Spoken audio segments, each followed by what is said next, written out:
Hello and welcome to another interview by DFC TV. Today we are joined by Chairman of Dartford Football Club, Steve Irving. Steve, thank you for coming on. You're welcome. We've obviously replaced the supporters meeting that was originally arranged, but unfortunately was postponed due to COVID-19. Steve's kindly agreed to still answer your questions, and that is exactly what we're going to do today. Let's get straight into it. The first question from Leon Hudson on Facebook. Steve, if the league was to be stopped now, would you prefer to allow the top two to go up, or do you think the playoffs should be played once normality is returned? It's a very difficult one. I think because we're still in the early stages of the lockdown, nobody really knows when and if the season can start again. All we know is that the National League, in agreement with the FA, have said that they wish to continue the season in shape or form. But I think as things are developing over the coming weeks, that could well change. As for whether I think it should be the top two, I think probably if there is any fair way of doing it, it needs to be on a points per game basis.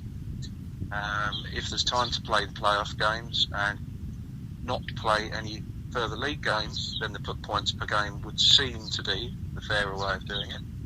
But it's not fair on all clubs, and we'll have to just wait and see. All we do know is that there'll be no relegation out of the division this year, so that saved the two sides down at the bottom, and it will, I think, lopside the division again for next season, with the plan to have increased to 24 sides for next year, though.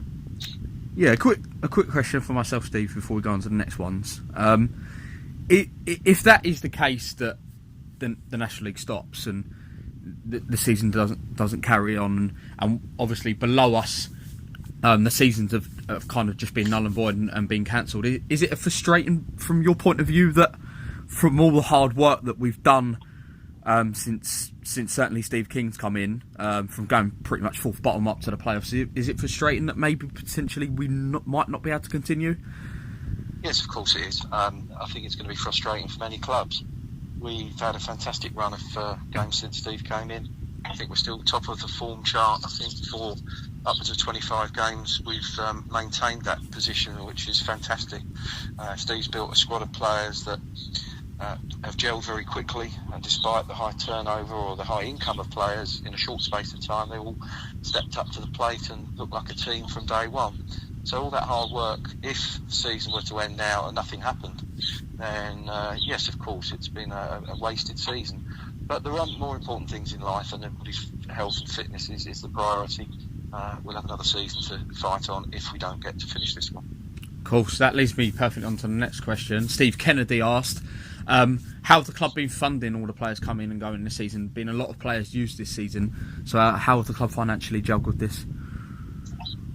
Well, we've juggled it because of good management, to be honest with you. Over the last 3 or 4 years, we've brought in some excellent non-football related contracts, which have shored up the bank account, the balance sheet, from where we were a few years ago, so that where there are some short-term pains or problems like this, or unknown factors in the very short term, it doesn't hit as badly as badly as it could with some clubs. So I think it's just been good management over the last few years, as I say. We've set the management team a budget. The previous manager had a budget very similar, and Steve has managed within figures that we have provided him with. So again, prudent management from Steve and his team, as well as good management by the directors and the club.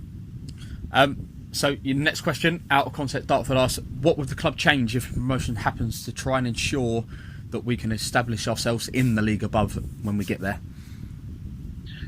Yeah, I mean, this is a question that's often asked, is are we ready to go up? Do we want to go up? And the answer to that from me personally has always been yes, we are wanting to go up, and I think yes, we are now ready to go up. It is always going to be more difficult in the higher divisions, more costs, but equally a lot more income available through sponsorship and higher gate receipts.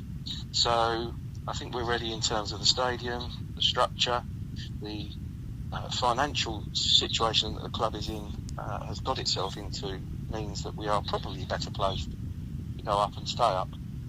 So we'll have to wait and see. There are discussions ongoing at the moment and had been prior to the suspension of the season, on how next season would look in the National Division if we were to go up.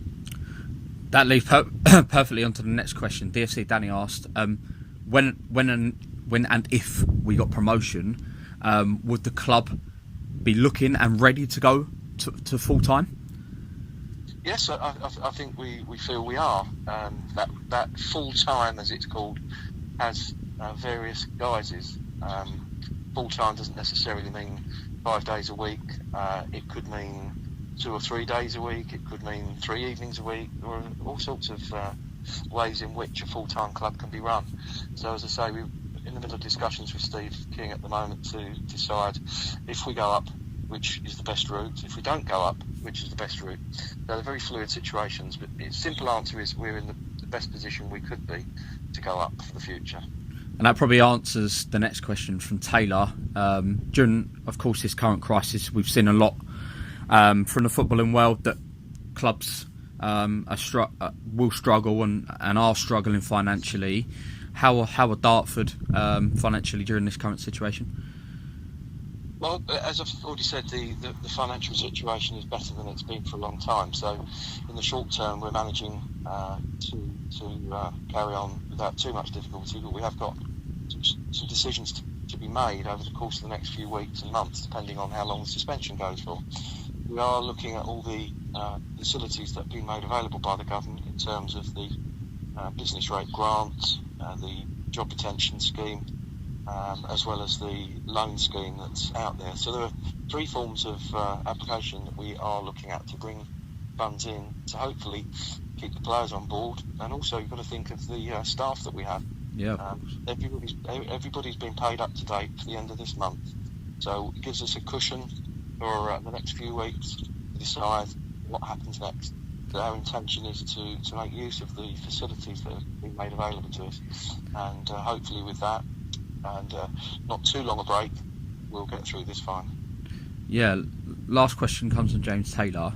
Have the league been in contact with yourself, and is there a meeting that's scheduled about the current situation? Well, how the league works is the North and South have a representative, and we are in contact with the South section representative with our views. Those views don't get passed up the line to the main board. We've been kept informed of meetings as and when they've happened, although I have to say I think it's been like pulling teeth, to be honest, to get information out of the league. But they've got a tough job as well. I'm not going to criticise them for that. I wouldn't want to do it. But I just think some quicker response, more regular response would have been useful. There was a wide range of view from the member clubs. I'm party to a whole chain of emails that go around, and there are some club chairmen who just want the season to be closed completely and move on. But then, of course, there are clubs who are looking at potential promotion. Like us? Like us, absolutely. You want to wait and see if it could be feasibly possible to finish the season in good time. So I think there is contact between the league and the club. I'd just like to hear from the league a little bit more often as to what they're doing. And they're also in contact, obviously, with the FA, which is one of the big things at the moment. The FA made the decision yesterday that all football from step 3 down will cease, which leaves the top 2 steps in non-league football still uncertain as to what's going to happen or how it's going to happen. But we do know that there will be a chance that these games could get played. I think what people have also got to remember, Steve, is that if they do cancel the South and the Premier, the North, South and Premier, that it's going to act as a chain of events, isn't it, into the EFL, because obviously the teams from the Premier end up propelling themselves into the EFL if promoted. So it's a big chain of events, isn't it? It is. With the loss of Bury as well this season, there was always going to be the change around in how they were going to promote and relegate. With this happening now, no promotion into Step 2, as I said, they're going to end up leaving the North and South with 22 sides, where it was planned to go to 24. So there's still a lot of decisions to be made, and hopefully we'll know what they are very soon. But some of the other things are we feel personally, as a club, where the first team may still get the chance to play games, you have to think about some of the other sides within the club.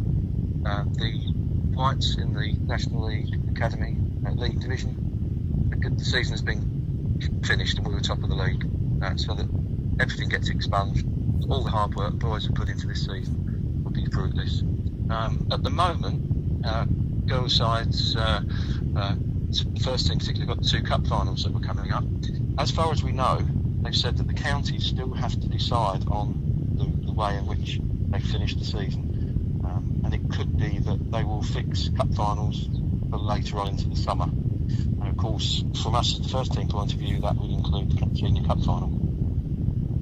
Well, let's hope that comes to fruition, because, like you say, it's not only the first team that have put so much hard work into playing this season. The women's have done fantastically well, as of the academy. It's been a fantastic year for Dartford. Just finishing off with a question for myself: if it comes to it and the season does get cancelled and no more football gets played, how would you summarise this season for Dartford? I would think the easiest way to summarise it, it's been an incredible transitional period this year. First time we've gone outside the club for a manager. We've gone with somebody who had the best record.